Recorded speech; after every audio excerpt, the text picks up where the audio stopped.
Do not love the world or the things in the world. If anyone loves the world, the love of the Father is not in him. Now, that's an interesting statement. If you love the world, you don't love the Father. For all that is in the world, the lust of the flesh, the lust of the eyes, the pride of life is not of the Father, but is of the world. The world is passing away, and the lust of it, but he who does the will of God abides forever. And then Jesus in Matthew 6 goes into a long discourse about how much God the Father loves us and how he will take care of us if we will trust him. Well, I had a bad father growing up. The man that raised me never touched me. From the time I was 3 years old to the time I was 38 years old, he never physically touched me. When I was 3 years old and he touched me, he was mad at me. He never talked, wouldn't talk to me. My dad he worked all day, came home, sat in a chair until he went to bed, wouldn't talk. He'd say, Daddy, what's 2 + 2? He'd say, I don't know. Never came to a ball game. I played football, basketball, baseball. My father never came to one sporting event that I ever had, and I invited him to every one of them.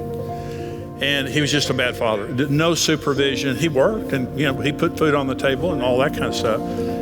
He wasn't a bad man. He was just a terrible father. So when I read that word father in the Bible, it was just a blank for me. In fact, I didn't like it. And when Jesus said, your heavenly Father, and I'm just thinking, well, if anything like my earthly father, then, I don't think I want to invest a lot of time in that. And so Karen was more spiritual than me. She had a better relationship with God than me. And we went to church one Sunday, and the preacher was preaching on giving. In fact, he was preaching on tithing. Now, I grew up poor. I didn't grow up in poverty, but I grew up down the street from her. And I wanted money. Money was very important to me. And so Karen and I got married. My income was $600 a month. That was my total income. I made $600 a month. So we go to church, and the preacher's preaching on giving, and it made me sick. I just wanted to throw up. It was just, I didn't have a concept of where churches came from. I didn't know that crazy people gave to them. And we go home, and I'm just incensed. And so it's like Sunday afternoon, I'm watching football or something, and Karen walks into the living room, and she said, I really liked that pastor's message today. The one on giving? And she said, yeah, I liked it. And I feel like the Lord's telling me to give $40 to the church. I just wanted to throw up. But the next time we got paid, we had money in the bank. And now that had never happened before. And then she comes back and said, I'd like to give another $40. And I said, Karen, we survived that first stunt you pulled now. Don't do it again. Don't do it again. Karen, please, you have to stop doing this. Well, the same thing happened the next time, that we had money in the bank when we got paid. Something was different, but we weren't living any different. We were living in the same life, but something was changing. So weeks go by, Karen keeps giving, and things start happening.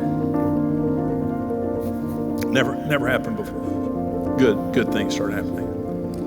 And we start having more money, and we're comfortable. We're not comfortable in the sense of having a lot of money, but we're not in the squeeze that we were in before. And several months have gone by, 6 months have gone by, and I wake up one morning and I have this thought.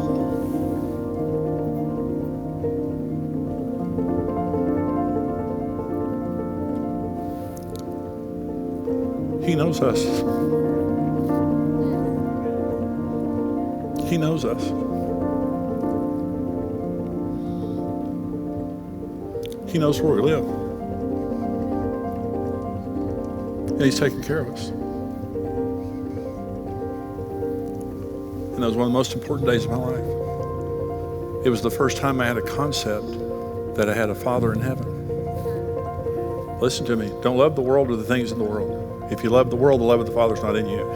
If you don't have a relationship with God the Father, that he's caring for you, you will have a wrong relationship with money.